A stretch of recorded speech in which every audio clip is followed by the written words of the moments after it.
না পটল বিরিয়ানি, না পটলের পোলাও, দুর্দান্ত স্বাদের সম্পূর্ণ নিরামিষ একখানা পদ, যা আগে কখনো ট্রাই করনি। হ্যালো বন্ধুরা, আশা করি সকলে খুব ভালো আছো। আহারে বিহারেতে আজ আমি তোমাদের সাথে শেয়ার করব একদম অভিনব স্বাদের সম্পূর্ণ নিরামিষ একখানা রেসিপি, চাল পটল। আর এই পদখানা বানানোর জন্য আমি এখানে নিয়ে নিয়েছিলাম প্রায় 1 কাপ পরিমাণে গোবিন্দভোগ চাল। এই রান্নাটার জন্য কিন্তু আমাদের গোবিন্দভোগ চালেরই প্রয়োজন, যেহেতু এর দানাখানা ছোট হয়, তার সঙ্গে সঙ্গে সুন্দর একটা গন্ধও থাকে। কোনো বড় দানা বা বাসমতি চালে কিন্তু এই রান্নাটা হবে না। চালটাকে আমি হালকা হাতে ভালো করে 2 থেকে 3 বার মতো ধুয়ে নেব। একটু হালকা হাতেই ধুতে হবে, যেহেতু গোবিন্দভোগ চালের দানা ছোট হয়। বেশি জোর দিয়ে ধুলে চালের দানা ভেঙেও যেতে পারে বা রান্নার সময় খুব বেশি ম্যাশিও হয়ে যেতে পারে। তার জন্য হালকা হাতে মোটামুটি 2 থেকে 3 বার মতো চালটাকে ভালো করে ধুয়ে নিয়ে দিয়ে দিলাম একখানা স্ট্রেনারের মধ্যে। তার ফলে জলটাও ভালোভাবে ঝরে যাবে। আর এইভাবে উল্টে পাল্টে কয়েকবার চালটাকে হালকা একটু শুকিয়েও নেব। অন্যদিকে বানিয়ে নেব একখানা মশলা। তার জন্য নিয়ে নিলাম এখানে 2.5 চা চামচ মতো গোটা জিরে, নিয়ে নিলাম বড় 1 টুকরো আদা, আর ঝালের স্বাদ মতো 3খানা মতো কাঁচা লঙ্কা। এরপরে এর একখানা ফাইন পেস্ট বানিয়ে নেব। তোমরা ঝাল একটু বেশি পছন্দ করলে একটু বেশিও দিতে পারো। আর অন্যদিকে আমাদের লাগবে বেশ কিছু গোটা মশলাও। তার জন্য নিয়ে নিয়েছিলাম এখানে একটুখানি দারচিনি, মোটামুটি ওই 1/2 ইঞ্চি সাইজের ছোট ছোট টুকরো করে নিয়েছিলাম। আর নিয়েছিলাম 2খানা ছোট এলাচ, সেটারও মুখটা একটুখানি ফাটিয়ে নেব। আর নিয়ে নিচ্ছি লবঙ্গ, সেটাও নিয়েছিলাম মোটামুটি বলতে পারো 4 দানা মতো। এখানে এলাচ, লবঙ্গ, দারচিনির পরিমাণটাও কিন্তু খুবই কম পরিমাণে ব্যবহার করতে হবে, যেহেতু রান্নার সবার শেষে আমরা আবার একটু গরম মশলা গুঁড়োও ব্যবহার করব। আর এই সমস্ত গরম মশলাগুলোকে, মানে গোটা গরম মশলাটাকে একটুখানি জাস্ট থেতো করে নেব, মানে হামালদিস্তায় একটুখানি ক্রাশ করে নেব। আর অন্যদিকে নিয়ে নিচ্ছি বেশ কয়েকখানা পটল। পটলগুলো কিন্তু এখানে একটু বড় বড় মাপেরই নিতে হবে। চাল পটলের রেসিপিতে পটল যত বড় নেবে ততই খেতে ভালো হবে। আর পটলগুলোকে এইভাবে অর্ধেক করে টুকরো করব। আর খোসা কিন্তু পুরো ছাড়াবো না, অল্প অল্প রেখে এইভাবে খোসাটা ছাড়িয়ে জাস্ট অর্ধেকটা করে টুকরো করে নেব। আর নিয়ে নিয়েছিলাম সিদ্ধ করা আলু। আলুটাকেও সিদ্ধ করার পর এইরকম বড় বড় ডুমো ডুমো টুকরো করে নিয়েছি। এরপর আমরা চলে যাব মেন রান্নায়। তার জন্য সবার প্রথমে কড়াইয়ে দিয়ে দিচ্ছি 1 চা চামচ মতো ঘি। সবার প্রথমে খুব বেশি ঘি লাগবে না, জাস্ট 1 চা চামচ ঘি দিয়ে চালটাকে একটুখানি ভেজে নেব। চালটাকেও কিন্তু এখানে খুব হালকা করেই ভেজে নিতে হবে, খুব বেশি যে কড়া করে ভাজতে হবে তেমন নয়। সুন্দর গন্ধও যাতে ফ্লেভারটা বেরোয়, আর তার সঙ্গে সঙ্গে চালের কালারটা জাস্ট হালকা লাইট একটা চেঞ্জেস আসবে, সেরকমভাবে ভেজে নেব। গ্যাসের ফ্লেম একদম লোতে রেখে বারবার নাড়াচাড়া করে এটা একটুখানি ভেজে নেব। আর চালটা ভাজতেও মোটামুটি 5 থেকে 7 মিনিটই সময় লাগবে। চালটা যতক্ষণে ভাজা হচ্ছে ততক্ষণে আমরা পটলগুলোকে ম্যারিনেট করে নেব। তার জন্য দিয়ে দিচ্ছি আন্দাজ মতো একটুখানি লবণ, সঙ্গে দিয়ে দেবো একটুখানি হলুদের গুঁড়ো, আর সঙ্গে দেবো খুব সামান্য একটুখানি জল। এই ম্যারিনেশনে শুধু নুন, হলুদ আর সামান্য একটু জল ছাড়া আর কোনো মশলার কিন্তু প্রয়োজন নেই। আর এগুলোকে দিয়ে খুব ভালোভাবে একবার মিক্স আপ করে নেব। ইভেন এই গোটা রান্নাটাতেও খুব বেশি মশলার কিন্তু প্রয়োজন নেই। আমাদের ঘরে থাকা যে মশলাগুলো আমরা ব্যবহার করে থাকি, মানে গোটা জিরে, আদা, কাঁচা লঙ্কা এবং ঘি, গরম মশলা, সেটুকু ছাড়া আর কোনো এক্সট্রা মশলা কিন্তু আমাদের এখানে লাগবে না। আর এগুলোকে দিয়ে খুব ভালো করে মিশিয়ে নিলাম। জলটা দিয়ে ভালো করে মেশালে নুন হলুদটাও ভালোভাবে এর মধ্যে মিশে থাকবে। আর যতক্ষণ না আমরা বাকি রান্নাটা হচ্ছে ততক্ষণ ওই 10 মিনিট এটা একটু ম্যারিনেশনে থাক। অন্যদিকে চালটাও দেখো আমাদের হালকা একটুখানি ভাজা ভাজা হয়ে গেছে। চালের গায়ে হালকা একটা কালার চেঞ্জেস এসছে। তার সঙ্গে সঙ্গে চালটা দেখো কড়াইয়ের গা থেকে পুরোপুরি ছেড়ে যাচ্ছে সুন্দরভাবে। কিন্তু একদম লো ফ্লেমেই কিন্তু আমি চালটাকে ভেজেছিলাম, জাস্ট 5 থেকে 7 মিনিটের জন্য। আর চালটা ভাজা হয়ে গেলে সেটাকেও তুলে আলাদা করে রেখে দেবো। চালটা এইভাবে ভেজে নিলে চালের গন্ধটাও যেমন সুন্দর থাকবে, তার সঙ্গে সঙ্গে রান্না করার সময় চালটা কোনোভাবে কিন্তু ম্যাশি হয়ে যাবে না। এমনিতেও এই পদখানা কিন্তু একটু ঝুরঝুরে, মানে নাম যেমন চাল পটল, রান্নাটাও কিন্তু একদম ঝরঝরে হবে। চালটা আমাদের এখানে ভাজা থাক, ততক্ষণে আমরা বাকি রান্নাটা সেরে নিই। এবার ওই কড়াইয়ের মধ্যেই দিয়ে দিচ্ছি আমি বেশ খানিকটা পরিমাণে সর্ষের তেল। তবে হ্যাঁ, সর্ষের তেলটা কিন্তু আমাদের এখানে বেশ খানিকটাই লাগবে। বলতে পারো মোটামুটি 7 থেকে 8 টেবিল চামচ মতো সর্ষের তেল আমি এখানে নিয়ে নিয়েছিলাম। তেলটা জাস্ট হালকা একটুখানি গরম হলেই দিয়ে দেবো সিদ্ধ করে রাখা আলুগুলো। আলুগুলোকে আমি মোটামুটি এখানে বলতে পারো প্রায় 70% অবধি সিদ্ধ করে নিয়েছিলাম। আর আলুগুলো সিদ্ধ করার সময় সামান্য একটুখানি নুনও কিন্তু ব্যবহার করেছি। এরপরে আমি এখানে ভাজার সময় হালকা একটুখানি নুন আর হলুদের গুঁড়োও দেবো, তবে সেগুলো কিন্তু খুবই সামান্য পরিমাণে, যাতে সুন্দর একটা কালার আসে। আলুগুলোকেও যে এখানে খুব কড়া করে বা লাল করে ভাজতে হবে তেমনটা কিন্তু নয়, খুব হালকা করে একটুখানি ভেজে নেব। নুন হলুদটা দিলে ভাজার রঙটাও বেশ সুন্দর আসে এবং তাড়াতাড়ি ভাজা ভাজাটাও হয়ে যায়। আলুগুলোকে মোটামুটি এখানে আরও 20% অবধি এখানে ভেজে তুলে নেব। এই যে তেলটা আমি নিয়েছি, এই তেলটাতেই কিন্তু পুরো রান্নাটা হবে, তবে এই রান্নায় তেলটা একটুখানি বেশিই কিন্তু লাগে। আলুগুলো আমাদের এখানে ভাজা হয়ে গেল। এরপরে ওই তেলের মধ্যেই ভেজে নেব ওই ম্যারিনেট করা পটলগুলো মোটামুটি 10-12 মিনিট অবধি ওই নুন, হলুদ আর জলের মধ্যে একটুখানি মাখিয়ে রাখা ছিল। এরপর এগুলোকে মানে ওই জলটা বাদ দিয়ে বাকি পটলগুলোকে এখানে ভেজে নেব। তবে পটলগুলো ভাজতে কিন্তু এখানে বেশ খানিকটা সময় লাগবে। পটলগুলোকে মিডিয়াম টু লো ফ্লেমে বেশ খানিকক্ষণ নাড়াচাড়া করে ভেজে নিতে হবে, যতক্ষণ না পটলের গায়ে সুন্দর একটা কালার আসছে। পটলগুলোকে মোটামুটি প্রায় বলতে পারো 12 থেকে 14 মিনিট আমার ভাজতে সময় লেগে গিয়েছিল। মানে বলতে পারো প্রায় 15 মিনিটের কাছাকাছি আমার এটা ভাজতে সময় লেগেছিল।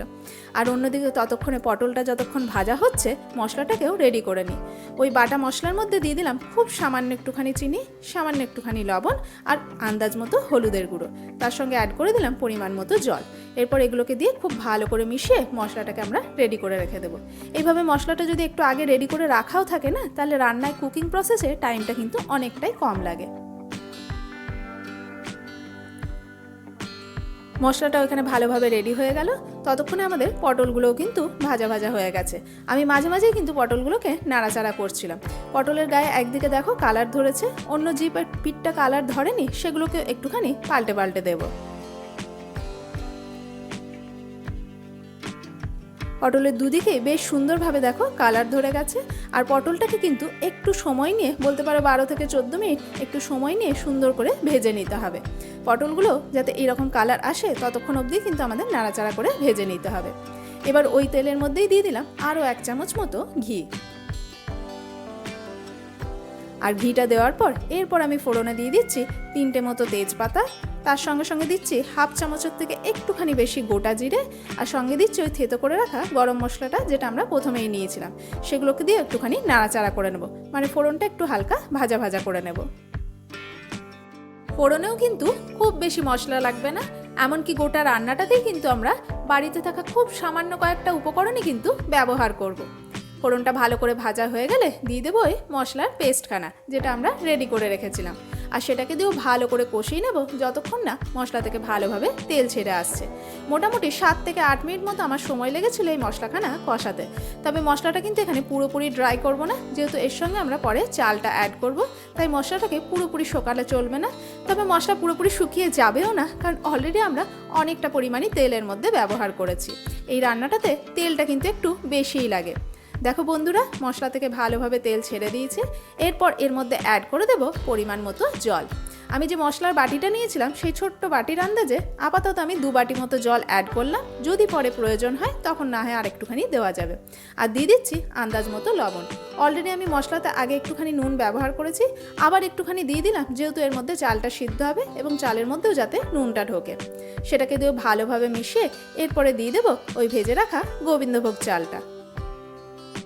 চালটা এইভাবে ভেজে ব্যবহারের জন্য চালটা কোনোভাবে গলেও যাবে না আর কোনোভাবে ম্যাশিও হবে না। তার ফলে চালটাও ভীষণ থাকবে ঝুরঝুরে এবং রান্নার শেষ পর্যন্ত চালটা কিন্তু থাকবে ভীষণই ঝরঝরে। চালটাকে দিয়েও খুব ভালোভাবে মিশিয়ে এরপর এটাকে ঢাকা চাপা দিয়ে হতে দেব যতক্ষণ না এটা ভালোভাবে সিদ্ধ হয়ে আসছে। এই রান্নায় না পাবে পোলাওয়ের স্বাদ, না পাবে বিরিয়ানির স্বাদ, একদম নতুন স্টাইলের একখানা পদ, যার রান্নার স্বাদও কিন্তু হবে একদম অভিনব। মোটামুটি 10 থেকে 12 মিনিটে চালটাও আমার ভালোভাবে সিদ্ধ হয়ে গিয়েছিল। তবে বন্ধুরা, আমার মাঝে মনে হয়েছিল আর একটুখানি জলের প্রয়োজন, তার জন্য আমি ওই বাটির আন্দাজে আরও হাফ বাটির মতো জল অ্যাড করেছিলাম এবং একটু নাড়াচাড়া করে ঢাকনা দিয়ে দিয়েছিলাম। চালও দেখো আমাদের এখানে ভালোভাবে সিদ্ধ হয়ে গেছে, জলও পুরোপুরি শুকিয়ে গেছে। এরপর এর মধ্যে অ্যাড করে দিচ্ছি বেশ খানিকটা পরিমাণে কাজু, মানে গোটা কাজু, আর সঙ্গে দিয়ে দেবো বেশ কয়েকখানা গোটা কিশমিশ। কাজু আর কিশমিশটা আগের থেকে ভালো করে ধুয়ে নিয়েছিলাম। তবে এখানে কাজু আর কিশমিশটা কিন্তু কোনোভাবে ভেজে ব্যবহার করব না, ডিরেক্টলি কাঁচাটাই ব্যবহার করব। তবে এটাকে আরও খানিকক্ষণ কুক করে নেব যাতে এটা একটুখানি নরম হয়ে যায়। কাজু কিশমিশটা দিয়ে খুব ভালো করে মিশিয়ে মোটামুটি আরও 5 থেকে 7 মিনিট একদম লো ফ্লেমে এটাকে এইভাবেই রেখে দেবো যাতে কাজু আর কিশমিশটা একটুখানি নরম হয়ে যায়। কাজু কিশমিশটাকে এখানে ভেজেও ব্যবহার করার প্রয়োজন নেই বা অনেকক্ষণ কুক করারও কোনো প্রয়োজন নেই, কারণ এই চাল পটলের রেসিপিখানা হবে কিন্তু বেশ ঝুরঝুরে, মানে এর মধ্যে একখানা ক্রাঞ্চিনেস থাকবে। মোটামুটি 5-7 মিনিটে কাজু কিশমিশটা হালকা একটুখানি নরম হয়ে এলে তারপরে অ্যাড করে দিলাম ওই ভেজে রাখা আলু আর পটলটা। এই রেসিপিখানা হবে কিন্তু মানে এই চাল পটলখানা হবে কিন্তু বেশ ঝরঝরে একখানা পদ, যার মধ্যে চালটাও থাকবে বেশ ঝুরঝুরে, আলু পটলটাও দেখো বেশ বড় বড় টুকরো করে কাটা আর সুন্দরভাবে ভেজে নেওয়া, তার সঙ্গে কাজু কিশমিশটাও কিন্তু খুব বেশি নরম হবে না। তবে রান্নাখানা কিন্তু আমার এখনও শেষ হয়নি। সবার শেষে অ্যাড করে দেবো 1 চা চামচ মতো চিনি। যেহেতু নিরামিষ একখানা পদ তাই একটু মিষ্টি মিষ্টি হবে, তাই চিনিটা কিন্তু অবশ্যই অ্যাড করতে হবে। সঙ্গে দিয়ে দিলাম 1/2 চা চামচ মতো গরম মশলার গুঁড়ো আর দিয়ে দেবো 1 চা চামচ মতো ঘি। আর এই সমস্তটাকে দিয়ে আরও একবার ভালো করে মিশিয়ে নিতে হবে। ভালো করে মানে বলতে পারো 5 থেকে 6 মিনিট ধরে গ্যাসের ফ্লেম একদম লোতে রেখে বেশ খানিকক্ষণ ধরে আমি এটাকে মিক্স আপ করেছিলাম। আর মেশানোর সময় যদি মনেও হতে পারে যে চালটা গলে গেছে, তা কিন্তু মোটেই নয়। যখনই এটা ঠান্ডা হবে বেশ ঝুরঝুরে হয়ে যাবে, যত ঠান্ডা হবে ততটাই কিন্তু এটা ঝরঝরে হয়ে যাবে। রান্নার পদ্ধতিখানা একটু লম্বা হলেও উপকরণগুলো কিন্তু অনায়াসেই বাড়ি থেকে পাওয়া যাবে। পদখানার মধ্যে রয়েছে যেমন নতুনত্ব, স্বাদেও কিন্তু পেয়ে যাবে ঠিক তেমনই অভিনবত্ব। বন্ধুরা, যদি একঘেয়ে পটলের রেসিপি খেয়ে খেয়ে বোর হয়ে গেছো আর নতুন কিছু ট্রাই করতে চাইছো, তাহলে নিরামিষ দিন হোক চাই আমিষ দিন অবশ্যই একবার রেসিপিখানা ট্রাই করে দেখো। আর যদি সত্যিই ভালো লেগে থাকে আমাকে কিন্তু কমেন্ট করে জানাতে ভুলো না। বাড়িতে কোনো ছোটোখাটো অনুষ্ঠানই হোক, চাই বাড়িতে গেস্টই আসুক বা প্ল্যান করেই যদি ভাবো নতুন কিছু বানাবো, তাহলে অবশ্যই কিন্তু এটা একখানা মাস্ট ট্রাই রেসিপি। বন্ধুরা, ভিডিওখানা ভালো লেগে থাকলে অবশ্যই একটা লাইক করো, আর আমার চ্যানেলের যদি নতুন বন্ধু হয়ে থাকো চ্যানেলটিকে অবশ্যই সাবস্ক্রাইব করার অনুরোধ রইল। যদি ফেসবুক থেকে দেখে থাকো পেজটিকে ফলো করে পাশে থেকো।